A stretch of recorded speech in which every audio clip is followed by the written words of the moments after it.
about a new topic, that is the human health and disease. This is a serial lecture, and you have to attend all the lectures to get a clear idea about this topic, human health and disease.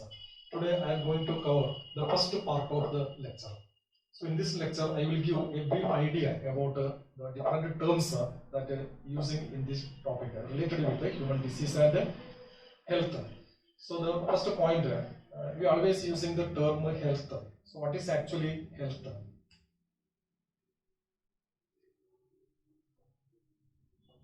Health. The word health means total. It is a state of the body. It is a state of complete physical, mental, and social well-being. See, physical, mental, and social. Physical, mental, and social well-being. Social well-being. So what is this points? What is the total physical well-being? Physical well-being means what is? We always using the term, he is very physically fit. A man is physically fit means he can do all the household activities and all other activities without any fatigue. And he is very sturdy, and the body is, the BMI is very appropriate, the height and weight is very appropriate. And we can say that he is very physically fit. And at the same time, we using the term, he is not a mentally fit, he is mentally fit. So what is actually the mentally fit? Mentally fit or the mentally well-being, that means he doing all the activities with a very smiling face and without any fatigue, and he has no objection to do any other activities, and he is behaving very nice with the others in the society. That means he is mentally very fit. At the same time, the social well-being. What is actually social well-being? Social well-being means the society is considering him as a good person, and he considering the society is well. Means suppose a person is wake up and always quarreling with the neighbors, always quarreling with the silly things. That means he is not a socially well-being. Socially well, he is not a socially good. So how to behave in the society and how the society is looking to that man, that is not a social well-being. So if a person, if an individual is physically well and he is mentally well and he is socially well, that means his health is very good. So that is the word meaning health. So health means a state, a condition of the total well-being, total physical, mental and social well-being, that is known as the health. Then say a branch, a particular term using to study this health, that is known as hygiene. So what is the word meaning hygiene? Hygiene means the science of the health. So when we use the term hygiene, the science, we are applying the science. The science of the health is known as the hygiene. So what is the aim of this hygiene? What is the aim of this science? The aim of the hygiene is to build up the health of a particular person. Actually, to maintain and preserve and improve the health of a person. So if you take an individual, the individual's health is preserving and maintaining and improving. So preserving, maintaining and improving the health of an individual, and thereby the whole society is known as the hygiene. That is the aim of the hygiene. So hygiene is the science of the health. The aim of the hygiene to preserve, improve and maintain the health of an individual and thereby the health of the whole society. That is the aim of the hygiene. Okay. So how to maintain the health? How to maintain the health? How to improve the health of an individual? For maintaining the health of an individual, he must take a well-balanced diet. It's very important. Well-balanced diet. Well-balanced diet. So well-balanced diet means a diet containing all the essential things, means carbohydrate, proteins, lipids, vitamins, minerals, and everything is present in a balanced condition. That food is known as a well-balanced food. And a man must take, an individual must take a well-balanced diet daily. This is one of the reason, or one of the way how to preserve the health of an individual. Well-balanced diet. At the same time, he must follow hygienic activities. Hygiene, personal hygiene. He must follow good personal hygiene. So personal hygiene means cleaning the body, and washing the hand, etc. All these are the personal hygiene. Whenever we go to the dining table, first wash the hand. After the eating the food, wash the hand properly with the disinfectant. All these are the personal hygiene. So maintaining the personal hygiene. So having the personal hygiene and a balanced diet is the method for preserving the health of an individual. At the same time, you must follow a regular exercise. Regular exercise. So with the regular exercise, the health can be maintained. So at the same time, he must show good attitude, and good habits, So all these are essential to preserve the health of an individual. Okay. So regular exercise, do at least 1 hour or half an hour exercise daily. Various different types of exercise. It may be yoga or it may be something different, but body exercise is very important. And a good attitude. Good attitude means to love the people and to love each and everything with affection. That is a good attitude. Attitude is a very vast word. So behave good to each and everybody. That is called as a good attitude. And good habit. Good habits means good eating habits, good dressing habits, and there are so many other habits. Everything should be maintained very well. Then in that way we can maintain the health of the individual. Okay, so that is the hygiene, and what is the health, how to maintain the health of the individual, and what is the aim of the hygiene. Then see what is actually if we do not maintain the health, do not performing the personal hygiene, do not perform the regular exercise and good attitude and good habits, what will happen? And if we are not following these things, it is causing some disease. So what is actually the disease? The word disease, see the spelling of the disease. This is disease means this is. So what is the is? If no is, it is causing the disease. Is means everything going on smoothly, with happily, that is known as is. So when this is breaking, we say that disease, he is affected with the disease. For example, the food is very proper, well balanced food, personal hygiene is okay, regular exercise is doing, good attitude and good habit is there, and he is a very healthy person. Means he has no stomach abnormality, stomach upset, he has no dysentery, he has no fever, and the body is very well. Means he is in the ease condition. Suppose acidity is increased and bile is not secreting properly by the liver, it is causing the indigestion and fat not digesting, that is causing the upset of the stomach or the intestine. Then we say that the yeast is born and he becomes the disease. Means he becomes the patient, he becomes the diseased person. So that is actually disease. So what is actually disease? Disease means disrupt.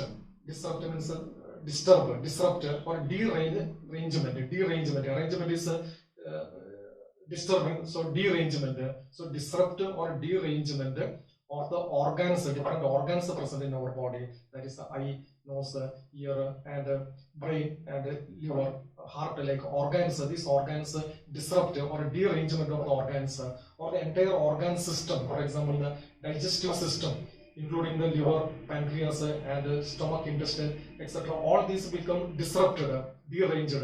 Then we say that he is fallen in the disease. So disease means also a condition in which disruption or the disrupt or the derangement of the organ or organ systems are happening. Why the derangement is happening? Because the infection. It may be due to the infection of the bacteria or some other infectious agent, or it may be due to the wrong diet, or it may be due to some hereditary factors. So due to some hereditary factor, due to some wrong diet, food, and due to some infection, the organ systems become deranged or disrupted. That condition is known as the disease. So that is the disease. Then you know each and every person or individual is always facing or exposing to the millions of the foreign bodies outside. Foreign body means the particles present outside the body is known as the foreign bodies. And this foreign body include bacteria, virus, and fungus or some spores, etc. So you know that everybody is always exposing to the millions of these foreign bodies, but most of us not affecting the disease. Why we are not affecting the disease? Some of them will affect. Most of the 99% of people cannot affect. Then why the bacteria or the virus we are exposing to that? We are exposing to these foreign bodies. Still we are remaining healthy. Why we are remaining healthy? Because inside the body a system is operating. So that system protecting us from these microorganisms or these foreign bodies and protect the body from not infecting these microorganisms, not causing any disease. And that system is known as the immune system. So a system that is called immune system is operating inside the body. Due to this immune system, these microorganisms or bacteria or like this cannot infect the human body. So we remaining, even though we exposing to these foreign bodies, we remaining without any infections. So say what is the immune system? This immune system is operating inside the body. So actually what this immune system is doing? This immune system is first attack the microorganism or foreign body and kill that foreign body or destroy that foreign body or neutralize that foreign body and protect the body from the infection. That is called the immune system. And by all this, a particular branch of the science is developed that is known as the immunology. So what is actually the immunology?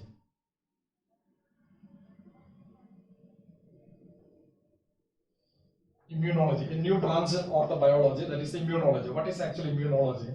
Immunology is the branch of the science or the biology which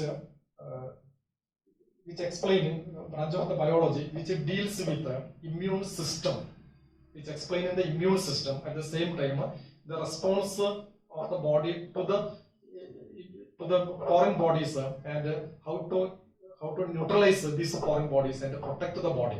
That branch is known as the immunology.